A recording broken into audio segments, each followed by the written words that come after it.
Eh oui, la police a découvert que plusieurs criminels allaient quitter le pays en avion. Malheureusement, personne ne savait à quoi ils ressemblaient, ni combien ils étaient exactement. 4 hommes suspects ont été placés en détention et leurs bagages ont été inspectés. Sauras-tu deviner lequel est innocent ?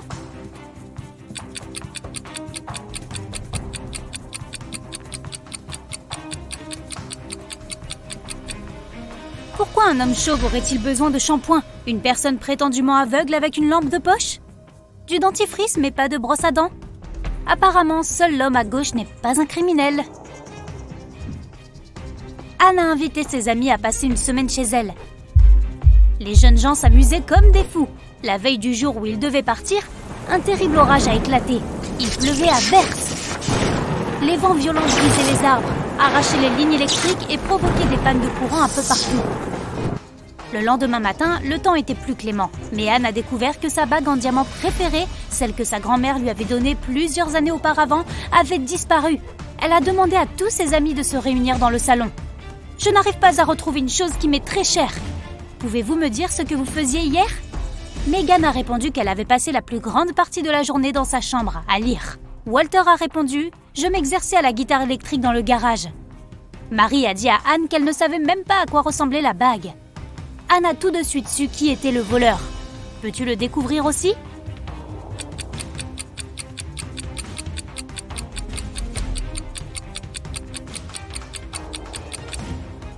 Il y a eu une panne de courant. Cela signifie que Walter ne pouvait pas jouer de la guitare électrique. Et Anne n'avait pas dit que l'objet volé était une bague. Alors comment Marie le savait-elle ? Walter et Marie ont volé la bague ensemble. Le gérant d'une bijouterie a appelé la police. « À l'aide !» a-t-il crié. « Mon magasin a été cambriolé !» Lorsque les agents sont arrivés sur place, l'homme était introuvable. Soudain, ils ont entendu quelqu'un frapper à la porte. Ils n'avaient pas remarqué tout de suite cette porte, car elle était cachée dans un angle. En la déverrouillant, ils ont découvert un homme. C'était le gérant. « Quelqu'un m'a enfermé ! Ce doit être un des employés du magasin !» Les policiers ont demandé à l'homme d'appeler ses employés. Ils allaient les interroger. Une seconde, je ne trouve pas mon téléphone. Ah, le voilà. Avant que le gérant ait le temps de composer un numéro, les agents l'ont arrêté. Pourquoi ?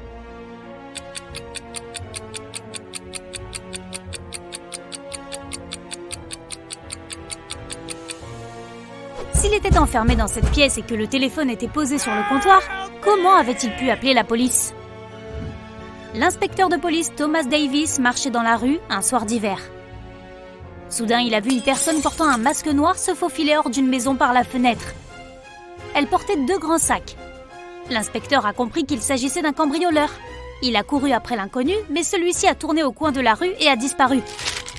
Thomas a compris que le criminel s'était caché dans une de ces maisons. Mais laquelle ?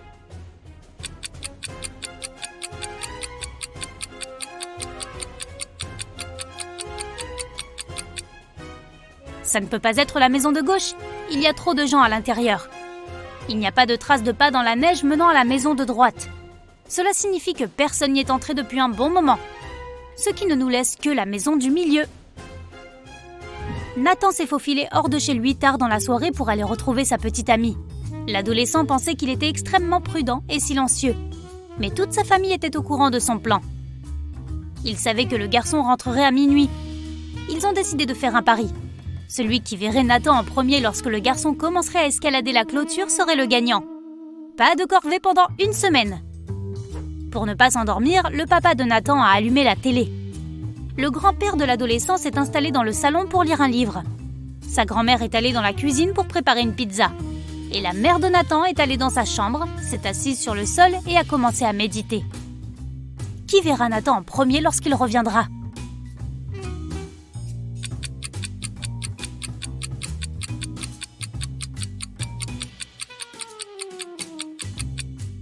La maman de Nathan. Ses yeux seront habitués à l'obscurité et elle verra mieux que les autres. Une famille avec 2 adolescents était partie en vacances au bord de la mer. Ils vivaient dans un petit bungalow donnant sur la plage. Au début, tout se passait super bien. Mais 2 jours après leur arrivée, le fils cadet a disparu. La police avait 4 suspects. Ils ont demandé à la famille du jeune homme de les examiner. Peut-être pourrait-il reconnaître quelqu'un. La mère de l'adolescent n'a pas eu besoin de plus d'un regard pour savoir qui était derrière la disparition de son fils. Qui était-ce ?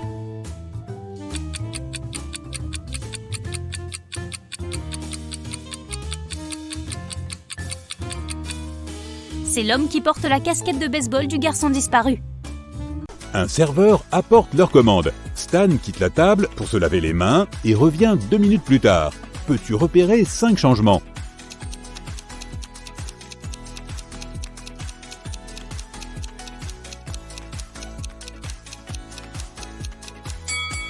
Les voici. Nina glisse et tombe au sol. Elle doit maintenant remplacer au plus vite un composant cassé dans son corps.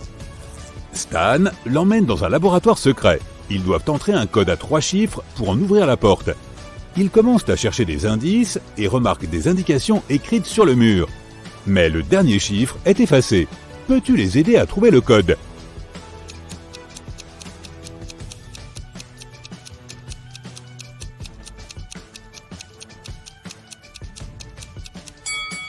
Les chiffres indiquent les points d'intersection de ces lignes. Le dernier chiffre est donc 4. Ils ouvrent la porte et pénètrent dans un couloir spacieux. Une note sur le mur indique « Le laboratoire se trouve derrière la porte violette.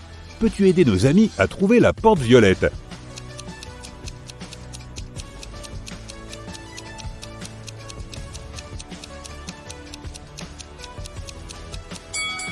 La première porte est en bois, mais elle comporte une inscription et une flèche indiquant que la porte violette se trouve sur la droite. La deuxième porte est peinte en bleu et en rouge, elle ne correspond donc pas. Regardons de plus près la troisième porte. Il y a du violet sous la couche de peinture jaune. Nos héros devraient donc choisir cette porte.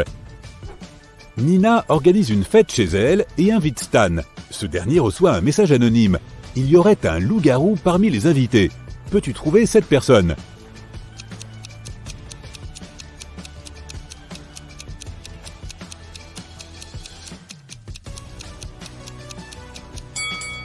La première dame a des ongles très longs et le deuxième type a une grosse barbe, mais cela ne prouve rien. Jetons un coup d'œil à la troisième personne. Elle essaie de cacher ses yeux de loup jaune et scintillant sous ses lunettes de soleil fantaisie. Dans la cuisine, Stan rencontre 3 chefs qui préparent de délicieux repas. L'un d'entre eux est un dangereux criminel. Peux-tu deviner qui ?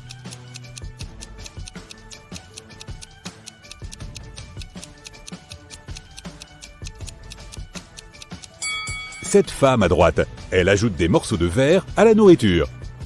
Stan appelle la police et ils arrêtent la cuisinière. Elle avoue que l'un des invités, John, l'a soudoyé. Il lui a demandé de mettre du verre dans l'assiette de Stan, mais il y a 3 John différents dans cette fête. Le policier ne leur pose qu'une seule question. Comment connaissez-vous Stan ?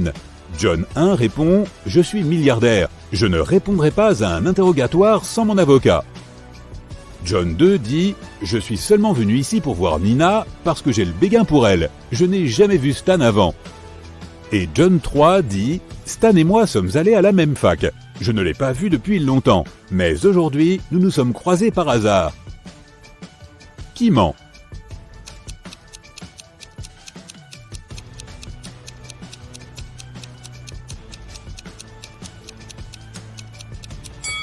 C'est le premier John.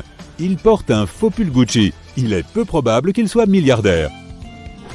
Le lendemain, Stan se réveille dans un sous-sol poussiéreux. Une voix effrayante lui annonce qu'il peut passer par l'une de ces 3 portes. Derrière la première, il y a un bassin rempli de crocodiles. Une jungle pleine de bêtes féroces l'attend derrière la deuxième porte. Et il y a une gigantesque baleine bleue derrière la troisième. Elle peut facilement engloutir un être humain adulte. Quelle porte est la plus sûre ?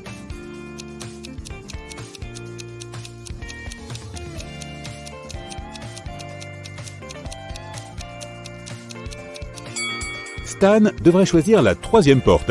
Les baleines ne peuvent pas survivre sans eau. Par conséquent, elles ne présentent pas une vraie menace. Stan retourne à son bureau et découvre que quelqu'un a volé le costume de super-héros le plus cher du laboratoire. Seules 3 personnes en avaient connaissance et possédaient la clé. Mia, Billy et Rose. Stan interroge tout le monde.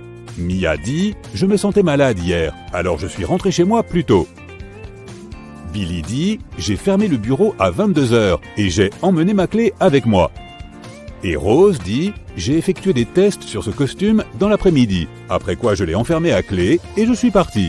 Qui a volé le costume ?»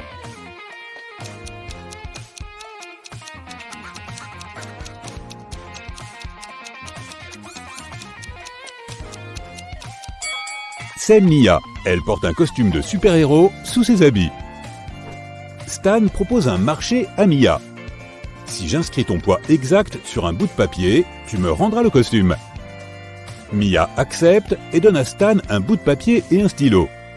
Après 1 minute, elle restitue le costume. Comment Stan a-t-il fait ?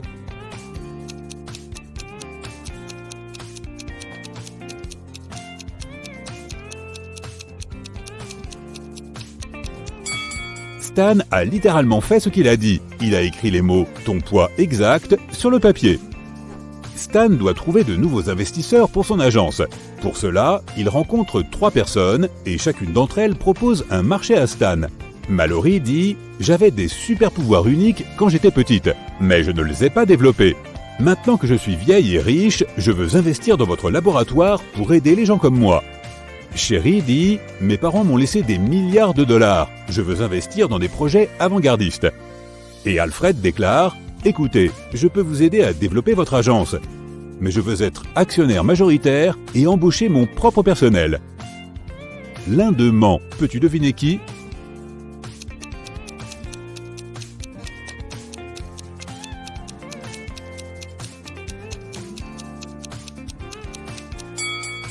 Regarde de plus près la main de Mallory. C'est un robot. Son histoire est donc un mensonge, car les robots ne vieillissent pas. Es-tu prêt pour une nouvelle aventure de détective ? Alors boucle ta ceinture et c'est parti. Marie se promène dans le parc lorsqu'elle aperçoit un chaton affamé. Elle décide de partager son casse-croûte avec l'animal. Hélas, il y a un ruisseau entre elle et le chaton. Elle s'accroupit pour attirer l'attention du chat et lui montre la nourriture, et il se retrouve à côté d'elle en un rien de temps. Il n'y a pas de pont par-dessus le ruisseau, et pourtant le chat ne s'est pas mouillé. Comment est-ce possible ?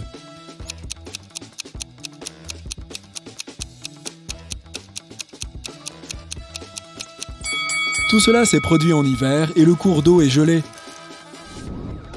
Dans un lac, il y a une parcelle de nénuphars. Chaque jour, la parcelle double de taille. S'il faut 48 jours pour qu'elle recouvre tout le lac, combien de temps faudra-t-il pour que les nénuphars recouvrent la moitié du lac ?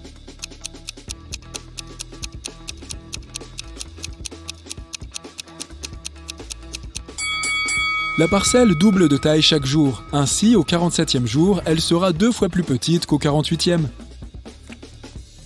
Kevin avait faim. Il a trouvé un bon restaurant qui servait des hamburgers et en a commandé un. Après que la serveuse lui ait apporté sa commande, Kevin se rend aux toilettes pour se laver les mains. Mais quand il revient, son hamburger a disparu. Il regarde autour de lui et comprend qui lui a pris son déjeuner. Peux-tu trouver la solution ?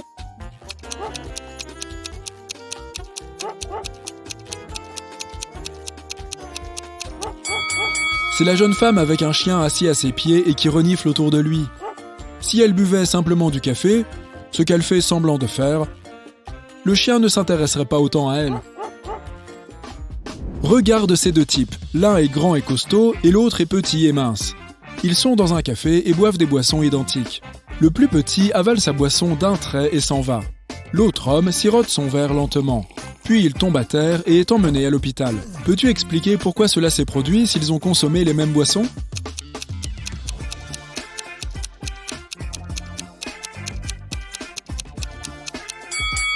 Les boissons contenaient des glaçons empoisonnés. L'homme qui a savouré sa boisson a donné à ces glaçons le temps de fondre et de libérer leur poison, tandis que ce n'est pas le cas de l'autre homme. Un puissant émir a dit à ses 2 fils qu'ils devraient disputer une course de chameaux jusqu'à une ville lointaine pour décider de qui hériterait de sa fortune. C'est celui dont le chameau arriverait en dernier qui remporterait l'épreuve. Après avoir erré sans but pendant des jours, les 2 frères ont demandé conseil à un homme sage. Après avoir entendu son avis, ils ont sauté sur leur chameau et ont galopé aussi vite que possible jusqu'à leur destination. Que leur a dit cet homme ?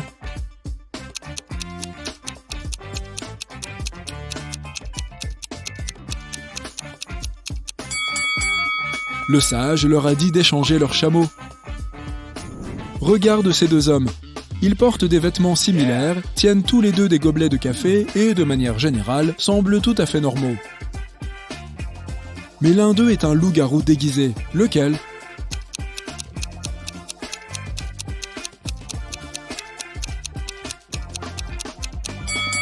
Regarde le type à droite, il y a des marques étranges sur le bord de son gobelet. Ont-elles été laissées par des crocs ? De plus, ses pupilles sont un peu allongées. Et il y a une empreinte de loup sur le sac qu'il tient. S'agit-il d'un magasin spécial pour les loups-garous ?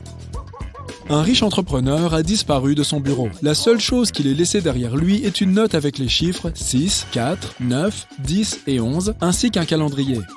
La police a 5 suspects, tous des connaissances de l'homme d'affaires. James, Kevin, Carol, Jason et Laura. Qui sait quelque chose sur la disparition de notre homme ?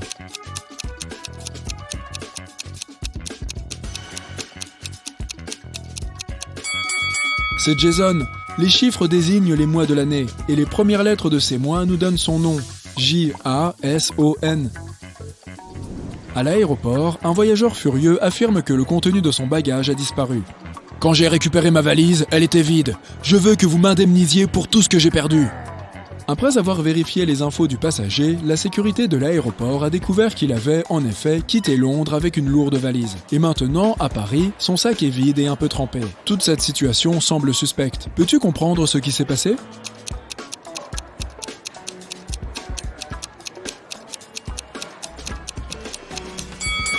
Le passager a quitté Londres avec une valise pleine de glace.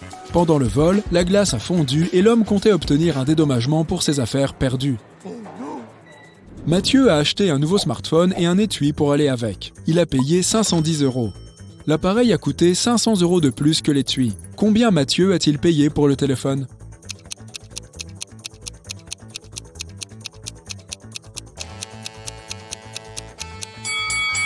Il a payé 505 €. La nuit dernière, lors de la pleine lune, plusieurs personnes ont disparu dans la ville. Les habitants pensent que le ravisseur était un loup-garou et tu es invité à enquêter sur cette affaire. Il y a 3 suspects, Jacques, Lenny et Luc. Mais ils ont tous un alibi. Jacques se promenait avec sa petite amie près de la rivière. Lenny était en train de se choisir une bague en argent dans le centre commercial. Et Luc, qui est gardien de musée, travaillait de nuit. Quel est le coupable ?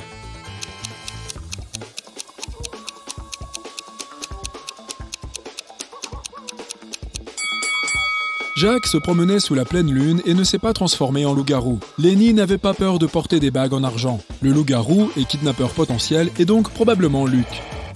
Johnny, l'assistant de l'inspecteur Black, est arrivé en retard au travail. Lorsqu'il arrive, il raconte à son patron l'histoire suivante. « Je roulais sur l'autoroute quand j'ai vu un homme inconscient allongé sur le côté gauche de la route. Je l'ai pris en charge et l'ai emmené à l'hôpital le plus proche. Finalement, il a retrouvé ses esprits.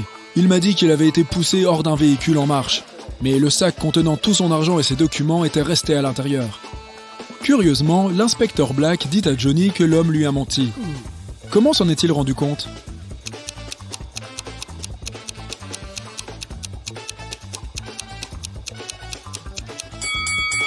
Si l'homme avait effectivement été poussé hors de la voiture, il aurait été couché sur le côté droit de la route et non sur le côté gauche. Des bandits ont attrapé 3 hommes et les ont enfermés dans un sous-sol avec une seule fenêtre, située en hauteur. Les prisonniers ont décidé qu'au moins l'un d'entre eux devait s'échapper et prévenir la police. Ils se font donc la courte échelle, mais celui qui est tout en haut ne peut toujours pas atteindre la fenêtre. Ils ont alors une idée et l'un d'entre eux parvient à s'échapper. Peux-tu trouver ce qu'ils ont fait ?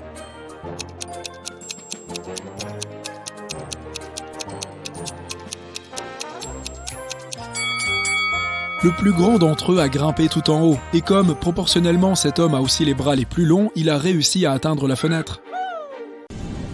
La région des montagnes brumeuses du royaume d'Andoli est occupée par le plus terrible des dragons. Le roi demande au chevalier Sam de partir en quête pour le vaincre et récupérer tout l'or qu'il a dérobé au bon petit peuple. Le chevalier Sam enfourche donc son fidèle destrier et atteint les montagnes après un long voyage. Lorsque le dragon l'aperçoit, il déclare que si le chevalier résout correctement ces 3 énigmes, il abandonnera les montagnes ainsi que tout son or. La première énigme est la suivante. Je grandis dans les bocages, douce et fragile est ma peau. Je suis aussi dangereuse que jolie, car si l'on n'y prend pas garde, je fais couler le sang. Que suis-je ?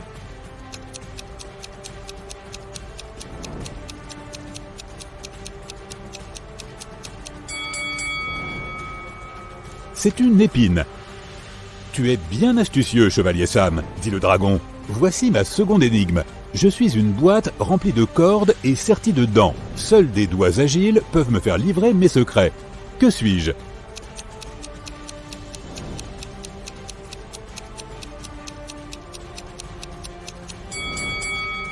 La réponse est un piano. Il ne me reste plus qu'une seule énigme à te poser. Mais fais très attention. Si tu ne peux pas y répondre, ce royaume tout entier sera mien. On m'attrape en se promenant dans les bois. On me hait, mais l'on veut me saisir à tout prix. On repart avec moi, faute d'avoir pu me trouver. Que suis-je ?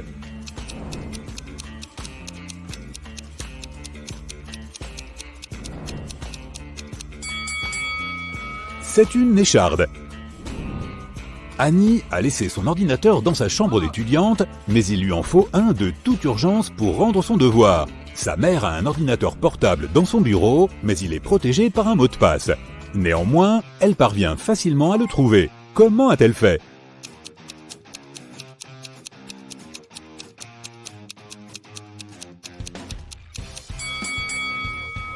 Regarde de plus près la bibliothèque à l'intérieur de la pièce. Certains des livres ont des lettres en guise de titre sur leur tranche. Ce livre a la lettre A, celui-ci a un N, un autre N ici, et il y a un I sur la tranche de ce livre. Et celui-ci a un E. Le mot de passe est donc Annie. Le professeur Guillermo dirige une académie de super-héros. Il est également chargé d'organiser des examens pour sélectionner les nouveaux élèves de l'institut. Il ne reste plus que 3 élèves qui aient réussi à passer la dernière partie de l'examen cette année. Pour réussir, ils doivent tous montrer au professeur Guillermo leur pouvoir particulier. Le premier élève est capable de devenir invisible. La deuxième peut faire léviter les objets. Et le troisième élève peut plier le métal par sa seule volonté. Cependant, le professeur Guillermo se rend compte que l'un d'entre eux est un imposteur. De qui s'agit-il ?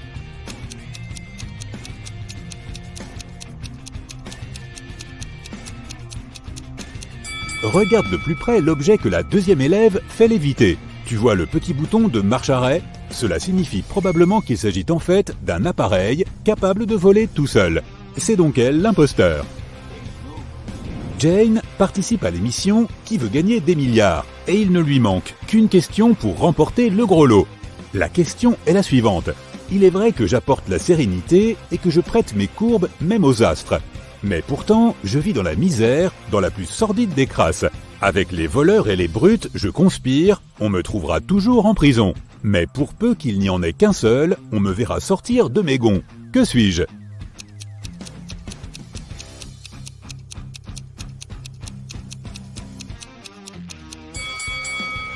C'est la lettre S. Dylan veut s'acheter une nouvelle voiture. Le vendeur lui présente 3 options. Laquelle doit-il choisir ?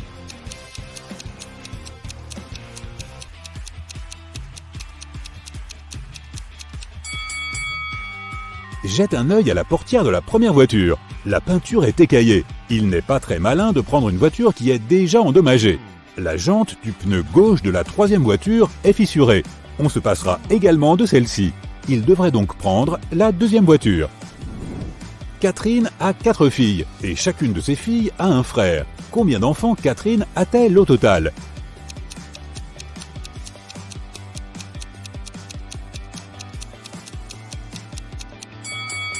Chaque fille a le même et unique frère. Catherine a donc 5 enfants. Rachel et Ashley sont les meilleures amies du monde, mais l'une d'entre elles vit au Japon et l'autre aux États-Unis. Rachel a acheté un bracelet pour Ashley et veut le lui envoyer par la poste. Cependant, la seule façon de s'assurer que le bracelet parviendra à bon port est de mettre un cadenas sur le colis. Rachel a bien un cadenas, et Ashley aussi, mais aucune des deux n'a les clés du cadenas de l'autre. Comment peuvent-elles s'assurer que le bracelet ne sera pas volé ?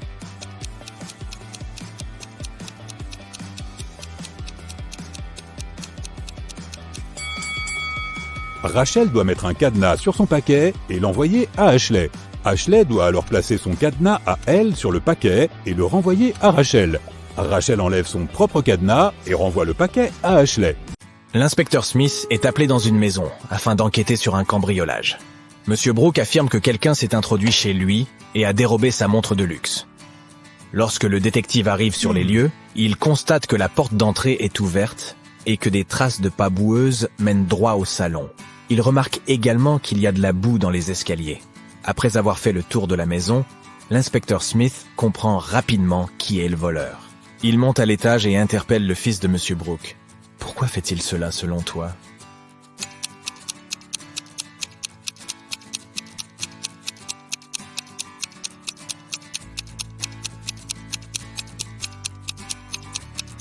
Le détective a remarqué qu'aucune trace de pas ne sortait de la maison, ce qui ne pouvait qu'indiquer que le voleur se trouvait encore à l'intérieur.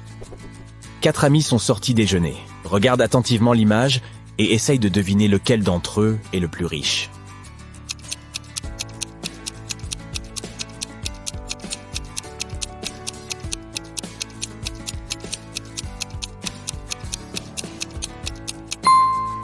C'est celui de droite.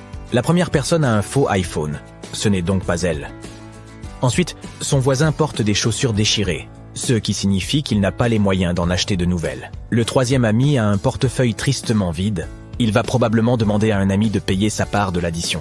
La quatrième personne, quant à elle, a plusieurs cartes de crédit noires, ce qui signifie qu'elle est la plus aisée. Freddy se rend au château près de chez lui pour restituer un chat qu'il a trouvé. Il est accueilli par un vieil homme qui l'invite à entrer. Mais une fois à l'intérieur, le vieil homme se révèle être un sorcier maléfique qui enferme Freddy dans son donjon.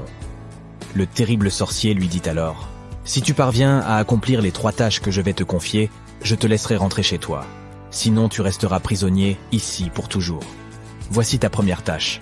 Aide-moi à retrouver mes lunettes parmi tous ces légumes. Peux-tu aider Freddy ?»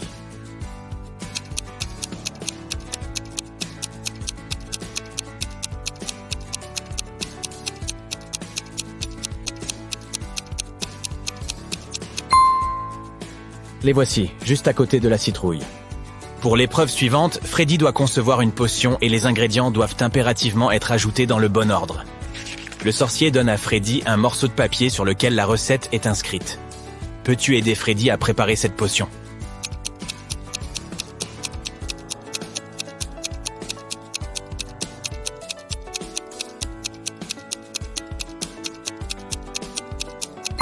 Il faut se fier à la couleur finale de la potion. Tout d'abord, tu dois ajouter du curry pour que la solution devienne jaune. Ensuite, tu ajoutes des myrtilles pour qu'elles prennent une teinte verte. Enfin, ajoute des tomates pour que la potion vire au brun. Bien joué, Freddy. La troisième tâche de Freddy consiste à retrouver un livre dans ce Capharnaüm. Tu t'en sens capable ?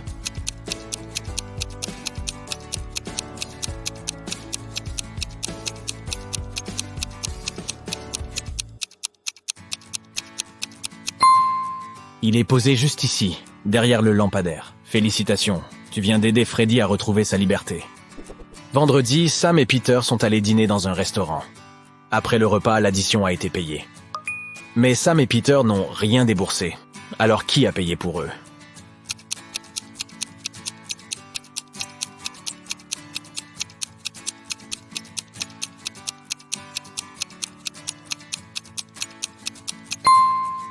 C'est leur ami, vendredi. Je ne l'avais pas vu venir, celle-là. Albert se réveille dans le grenier d'un vieux manoir abandonné. Il essaie de trouver un moyen de s'échapper. Mais tout ce qu'il découvre, c'est une pièce avec 3 portes. Chaque porte cache un danger différent. Toutes les parois derrière la première porte sont entièrement faites de verre grossissant, ce qui signifie que la lumière du soleil le brûlera probablement s'il y pénètre. La deuxième porte cache une pièce remplie de gaz toxiques. Et derrière la troisième porte se trouve un lion affamé. Que doit faire Albert pour s'échapper ?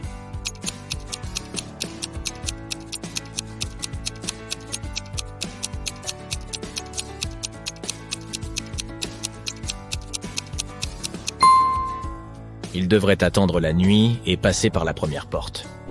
Sidonie a raconté à sa mère que son équipe de gymnastique irait en excursion pour le week-end. Elle lui demande de l'aider à préparer son sac pour le voyage. Sa mère prépare tout ce dont elle estime que sa fille aura besoin.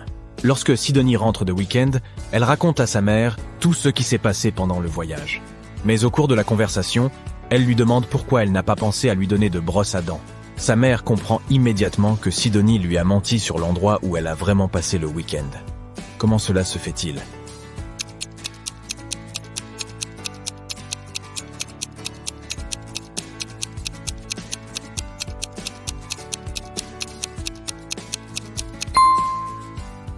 C'est parce que la mère de Sidonie a bel et bien mis une brosse à dents dans sa valise. Mais elle l'avait placée sous les vêtements de gymnastique de sa fille. Si Sidonie était vraiment partie avec son équipe de gym, elle aurait porté ces vêtements et trouvé la brosse à dents.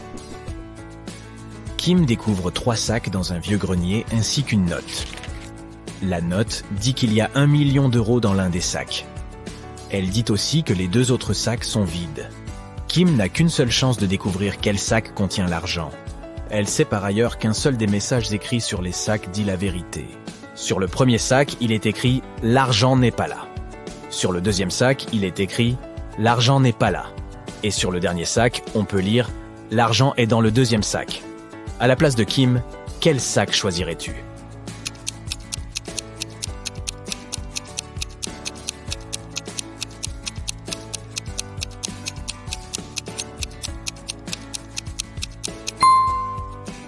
Il faut choisir le premier sac. Si un seul des indices est vrai, c'est forcément là que se trouve l'argent. Becca vient de rentrer d'un voyage de 2 semaines en Égypte. Au cours de son périple, elle a acquis une magnifique émeraude qu'elle veut montrer à certains de ses amis. Elle décide d'organiser une fête pour ses amis les plus proches. Le lendemain, elle s'aperçoit que l'émeraude a disparu. Becca décide immédiatement d'appeler un détective pour l'aider à retrouver le voleur. Elle lui montre les photos qu'elle a prises la veille. Le détective y jette un rapide coup d'œil et comprend très vite qui est le voleur. Regarde ces photos. Comment le détective a-t-il trouvé le coupable ?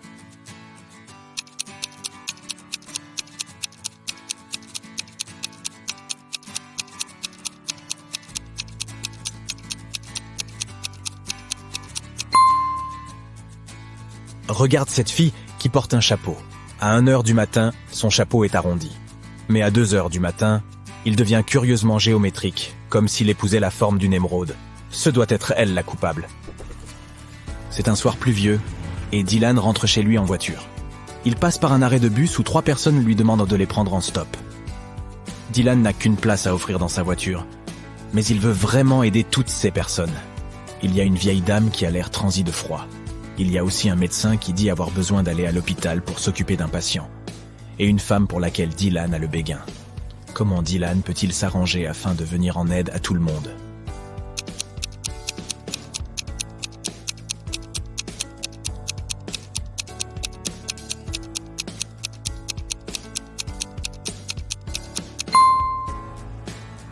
Dylan pourrait prêter sa voiture au médecin pour qu'il puisse raccompagner la vieille dame chez elle. Il pourrait ensuite attendre à l'arrêt de bus avec la fille de ses rêves jusqu'à ce que le médecin revienne et lui rende sa voiture. Voici quelques énigmes. Amanda aimait beaucoup les chats. Un jour, elle rendit visite à une connaissance et découvrit son adorable chat persan.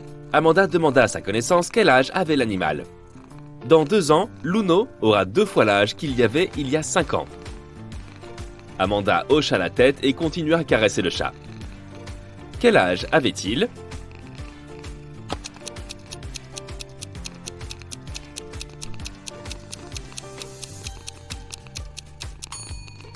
Luno avait 12 ans. C'était un vieux chat. Regarde ces 3 amis. On dirait qu'ils sont tombés dans un piège. Ils sont suspendus en l'air, la tête en bas et les jambes attachées. Sous la tête de la fille blonde, il y a plusieurs serpents venimeux. Sous la tête de la fille rousse, un feu brûle. Et au-dessous du garçon, il y a des scorpions. Comment peuvent-ils s'échapper ?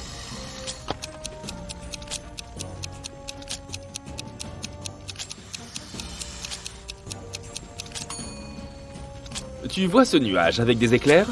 Il va bientôt pleuvoir. La pluie va éteindre le feu sous la fille rousse. Et regarde, elle a un couteau attaché sous sa ceinture. Elle peut couper la corde qui lui lie les jambes. Et quand elle sera descendue, elle pourra aider ses 2 amis.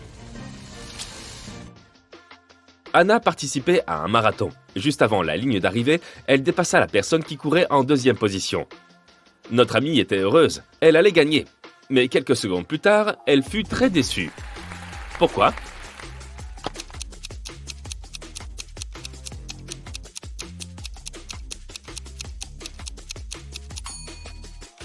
Anna était toujours à la 2e place. Elle était plus rapide que la 2e personne, mais pas que la première. Olivia était un agent secret en mission. À un moment, Elle devait entrer dans une pièce où se trouvaient des objets anciens. Mais pour y entrer, elle devait choisir entre 2 portes. Devant ces portes, il y avait 2 gardes. Olivia s'est vite rendu compte que l'un des gardes mentait toujours et que l'autre disait toujours la vérité. L'une des portes pouvait être ouverte en toute sécurité, tandis que l'autre cachait un terrible danger. Notre agent secret ne pouvait poser qu'une seule question aux gardes pour savoir quelle porte elle devait emprunter. Quelle question devait-elle poser ?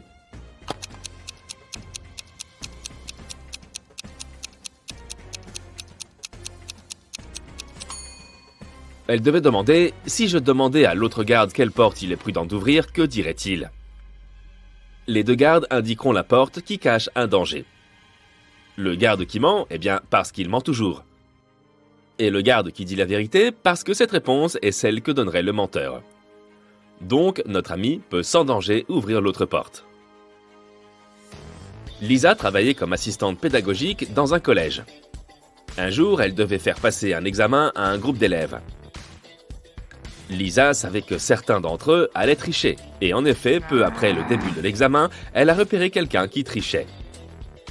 De qui s'agit-il ?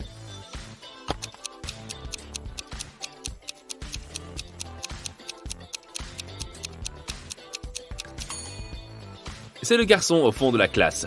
Il a écrit les réponses sur sa règle.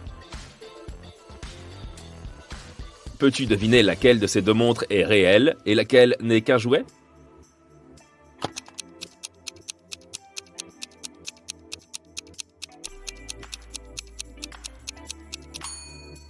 La montre de gauche est un jouet. Regarde l'aiguille des minutes. Elle est trop longue, elle ne pourra pas faire le tour du cadran. Dans un petit village, 4 personnes étaient soupçonnées d'être des loups-garous. Une nuit, le village a organisé une réunion pour décider lequel d'entre eux était le monstre.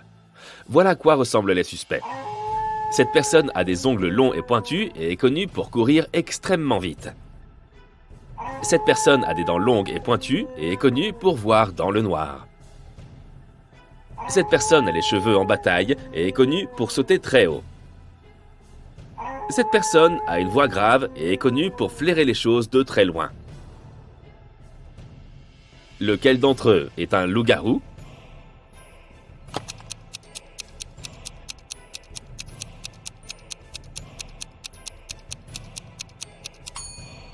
C'est le suspect B, le loup-garou.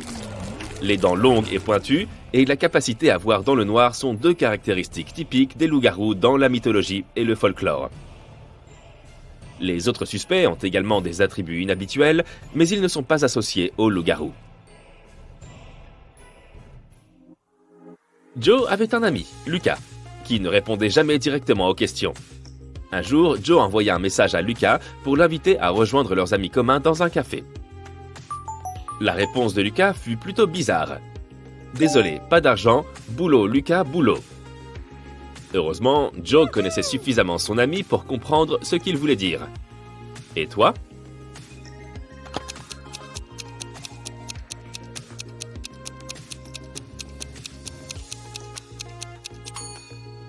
Lucas voulait dire qu'il était entre 2 boulots, soit à la recherche d'un nouvel emploi. Regarde ce mariage bizarre. Pourquoi ces gens qui vont se marier portent-ils des cagoules ?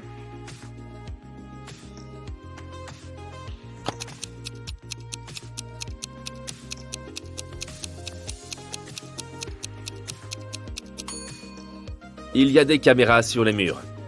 Ils ne veulent pas qu'on les reconnaisse. 3 amis sont allés se promener dans une forêt. Les gens disaient qu'un sorcier vivait là et qu'il n'était pas très gentil. Mais nos amis ne croyaient pas à ces rumeurs, tout le monde sait que la magie n'existe pas. Soudain, un mur de feu leur a barré la route. Regarde les objets qu'ont emportés les amis et dis-moi ce qu'ils peuvent utiliser pour l'éteindre.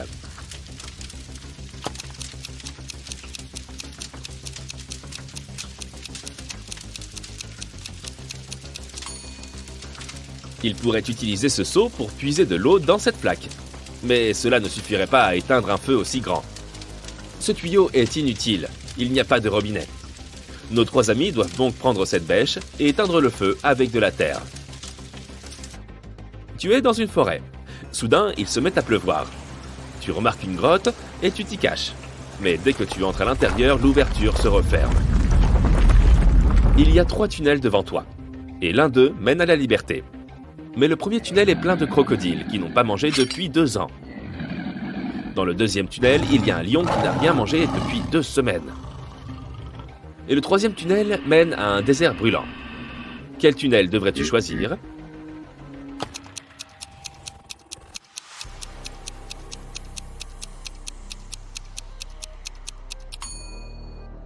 La nuit, il fera plus frais dans ce désert. Le troisième tunnel est le plus sûr. En ce qui concerne les crocodiles, ces animaux peuvent en effet vivre sans nourriture pendant 2 ans. Et les lions peuvent survivre 2 semaines sans rien manger. Mais avant de pouvoir quitter la grotte, tu entends un bruit assourdissant. C'est un glissement de terrain.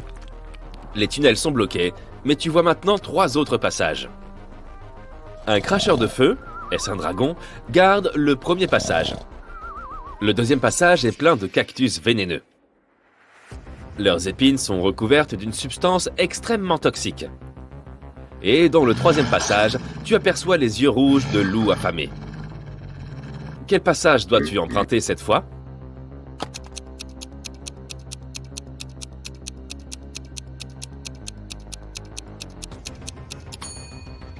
Tu dois choisir le tunnel avec les cactus. Au moins, ils ne peuvent pas bouger. Et si tu fais attention, tu pourras les contourner sans te faire mal.